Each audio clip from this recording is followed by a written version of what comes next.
Namaste, I'm Shiva Swati, and this video is to tell you stories by which you understand the concept of soul lessons, soul grades, evolution, learning the process of creation, what is your karmic syllabus. So, you come on earth, you take birth on earth to understand the process of creation. That is the core, the key, the final factor. You have to learn how to be God by being in a human body. When you are in an animal body, you learn how to use the body, how to exist. And once you become a human body, you have a mind, a consciousness which is active. And where you are no longer a part of group consciousness, you can actually create reality on your own. Even in human bodies, you are like in kindergarten grades, uh, first, second, third. Now earth is moving up to the new age, so we are moving into grades 4, 5, 6, 7. There are also souls who are very, very advanced, and they are part of grade 8 to 12, and they are part of a joint consciousness. Means different souls, they are disabled souls or very, very advanced souls, and they can enter different bodies to get their work done, in the sense that without their own awareness. These are vampires also. Different parts of the soul can enter your body, and in every day you might be a different person. That happens when you are rising to awareness level 8 or 12. Even in disabled children, in autistic children, Asperger's, when they have a lot of tantrums and sometimes they are very good, the different parts of the soul entering them. This is joint consciousness, where you are learning lessons as a whole group. Otherwise, from 0 to class 7, we are learning lessons individually.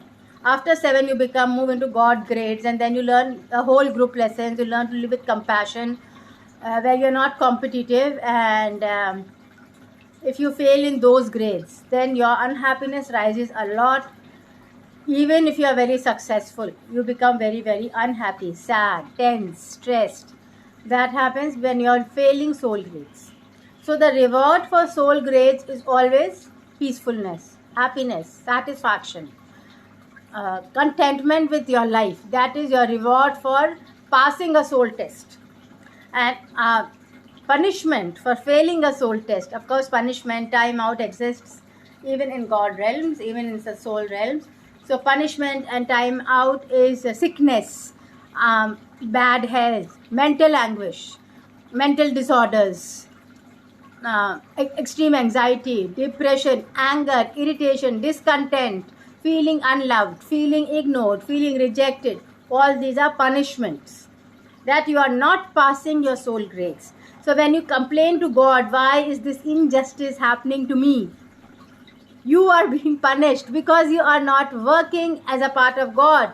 You are being given time out. You are being given a corner, sit there and think where it went wrong. So those are the punishment stages where you're suffering a lot and you cannot really retaliate, you cannot hit back. And a lot of souls today are in punishment stages. They are suffering a lot because there is nothing being done in our education system to help them understand soul lessons. So, actually, you say, okay, for example, we say Kerala is highly 96% literate and 76% education in the country. Even less developed countries, Bangladesh, Pakistan, have very high 76% education. America has very high degree of education. But if education is making you feel like victims, if education is making you feel even more helpless, even more inquisitive, why teacher, why is this happening, why is that happening, why am I being blamed, when you cannot think on your own, when you are not learning natural methods of connecting to God, connecting to a higher consciousness, getting your own answers from the internet, the matrix of God, like you search for answers on Google. Similarly, you can search for answers from the Google on the sky, the internet, the mass web consciousness. So when you, through meditation, through past life therapy, through psychoanalysis, you get your answers. So when you are totally focused on education in a very detailed manner, like you're finding out the distance of Earth from the moon, is it 1 millimeter less, is it 1 millimeter more? I mean, does it matter? Can you access moon on your own? Can you talk to the consciousness of moon? When these things are not being taught in our syllabus, in our education, when we are feeling that anyone can blame us and get away, anyone can make us obey them. People can be manipulative, people can backstab. I see this in therapies whenever I'm taking like 2 to 3 sessions a week most of the time. And in every session, I see how people are manipulated, backstabbed without their awareness from spirits who are attacking them from past lives. And the interesting part is that they are fighting with themselves on why is this happening to me without any awareness that they are being hit from the back. And normally I see this through remote healing, and then they see it themselves, and then they start connecting on how to see the intuition themselves. So normally if you take direct healing sessions, and you can do, if you can see, if you can visualize, you will learn the process of self-healing. That is the idea of direct healing sessions. You can take 1 session to 11 sessions but the idea is that you learn the process of self-healing, and you can do basic healing on yourself without needing doctors or therapists, and you become fairly independent and strong, empowered. If you take remote healing, of course, then it is more like taking answers, and it is not about self-healing. It is about getting answers for why you have problems in life, what are your soul lessons, how will you integrate your soul lessons in your present life, and then finding the path of integration of soul lessons so that your problem goes away. So problems go away with remote healing and with self-healing, and both are equally energy intensive, but remote healing is easier on several people, and several people like to go through direct healing. So for example, I had a client and she was suffering from being very lonely, and she was 28 and she wasn't married. She'd never been in a relationship. She could not connect to anyone, though she was normal. She was not working. She felt very, very spiritual, and in her sessions she saw that she was a king in a past life, and she had killed several people in anger that they were not obeying him. So in this life she felt very lonely. She felt nobody was befriending her, and she felt very abused by her mother. So that was punishment for that life. And then she had committed suicide also in that lifetime, in anger against God, that God is not obeying me. She had committed suicide. Then she had become a fish in the next life, and then in her life before that she was normally married to another person, but there were differences in thinking, and they were fighting a lot because again she felt that he was not obeying her. And because constant desire was to get obedience, she was very lonely in the present life because she had a feeling that people are not obeying her.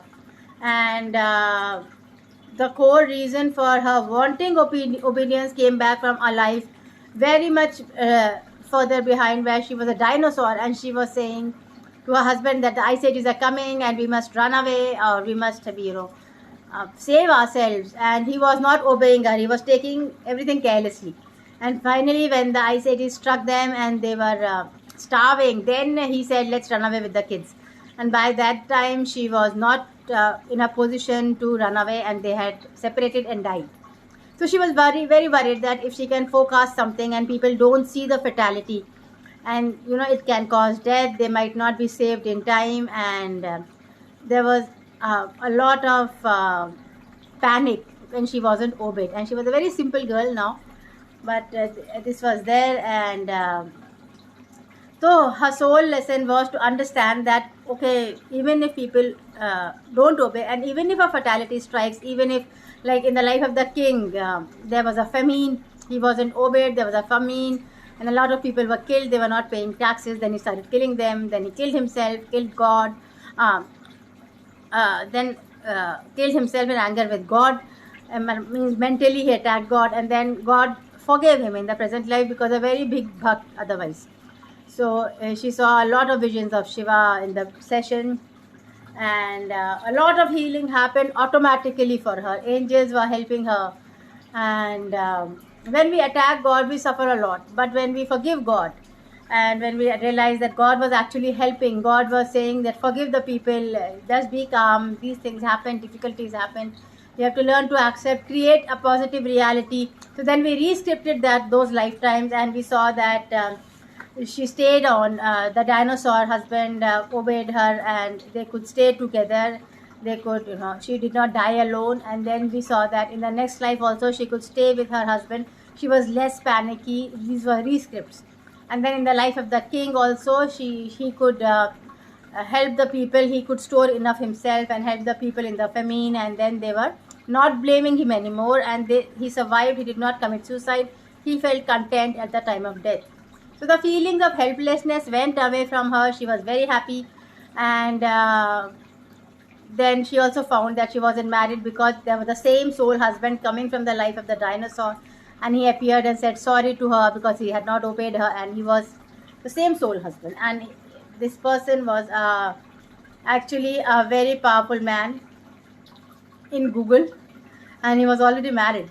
So maybe she would find a parallel life of that person, though he might be looking for her still, but contacting him would be difficult for her. So these things come up in sessions, that you suddenly see your twin soul and he's very far from you, and there is no way that you can reach him. Like if you are a middle class person and there's somebody is at a top management level in Google, there's no way that you can connect or reach, and or that he would take you seriously, because people don't believe in intuitions. So then you look for a parallel life, or you ask God what to do so that you feel content and feel loved with another person, and that also is given to you. It's not that it's denied. If you say I'm okay with another person coming in my life and getting married to him, then the another person is also sent, and it may not be a twin soul. So the soul lesson again is to be flexible and accept. So you have to die with a positive spirit, irrespective of whether you're obeyed or not, or whether things happen your way or not. The thing is that you have to learn to forgive and accept people, and feel accepted yourself, and feel loved and feel content, and then things work out for you, and you find peace and happiness in your life. So soul lessons are always about forgiveness, patience, for helping people in a different way than what you think is right. And after re-scripting, people find it a lot easier to apply their soul lessons, to forgive, and then to move on with their lifetimes. As if the problem is not fatal, if the problem has reached a stage where it is fatal, then the soul healing helps, past life therapy helps to live the next life more positively. It cannot cure a severe medical condition. Soul healing can only cure you till before that first stages, before that medical condition develops. Then soul healing can cure you, and it can prevent the condition from developing. For example, several women come to me where they have lumps in their chest, and there are chances of breast cancer, there are chances of heart failure, men and women both. And I have to do a lot of heart healing and chest healing in several cases, and that prevents breast cancer or a heart failure in the future. I also tell them the reasons. They have been feeling unloved for a long time, and then they come for therapy, and then in the auric field the heart is very weak. Sometimes once I had a case where the person heart was very heavy, and we released his father who had died of a heart attack, the spirit of his father. So that happens, that spirits get attached to you, and they are in shock. They are not aware that they are dead, and they keep staying with you till you make them aware. Then you send them to heaven and to the spirit world, where they learn, where they wash themselves, cleanse themselves, and then they can be reborn or connect to you again. So even when you are reborn, you can connect to your past lives or to your past families in the spirit world. Even if you are born as an animal, you can connect to your past lives or to your family from the spirit world. I have had a case where the lady was a dinosaur, and at that same time she was a god in the spirit world, and while on earth she was a dinosaur. So a fragment of the soul incarnates to face difficulties, overcome difficulties. Once this fragment overcomes difficulties and becomes more positive, the whole becomes more positive. So, if God puts a fragment of him inside you, and you are supposed to become more positive, so if the whole is 60 watts, and one fragment becomes 100 watts, then the whole increases to 80 watts. Because that is general mathematics, it's not precise, but what I'm trying to say is that if even one light becomes more positive, more brighter, then the ray the brightness of the whole universe increases, and even one light becomes negative, becomes disconnected from the Creator, starts blaming God, then the whole becomes darker. So God wants you to heal. God wants you to take past life therapy or psychoanalysis, behavior analysis, and heal yourself so that you understand logically the process. Praying does not help always, because one, you have to pray with a positive spirit, and if you are praying a lot, you will be led to past life therapy sessions and theta healing sessions if you are an advanced soul, because finally for salvation you need complete contentment, or you need past life therapy sessions so that complete contentment comes in. Either ways it can happen, and only when you are completely content and God is sure that you will not create any more mischief, any more negativity, any more blaming, only then you get salvation, and you are allowed to rise to a higher level of evolution where you create much better, like you move to making galaxies, planets, flowers, seas, rivers. So you move to those levels when you learn contentment with these grades on earth. So it is not a simple process. Life is not simple. Whoever says life is simple is trying to be an ostrich. I don't want to see, I don't want to see. It's like that. Life is difficult. Life is complex, and the sooner you realize that life is complex, the easier it gets for you. For example, if you have to eat vegetables like karela, bitter gourd, or lady's finger, everyone doesn't like, onions, tomatoes, cucumbers. So it is difficult to eat them, but the sooner you realize that you have to eat them, the easier life will be for you, because you will eat them. You will find a way to eat them.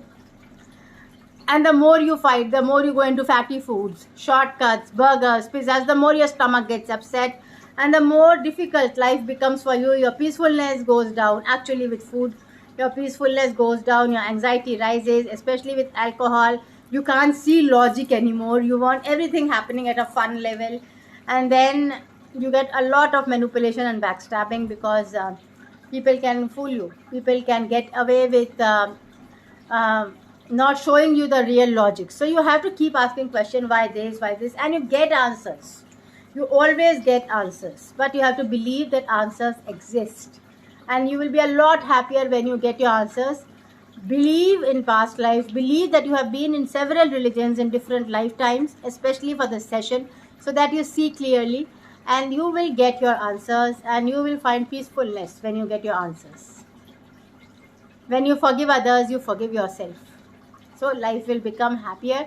Others will also forgive you, and you will feel more loved and accepted as you age. Thank you.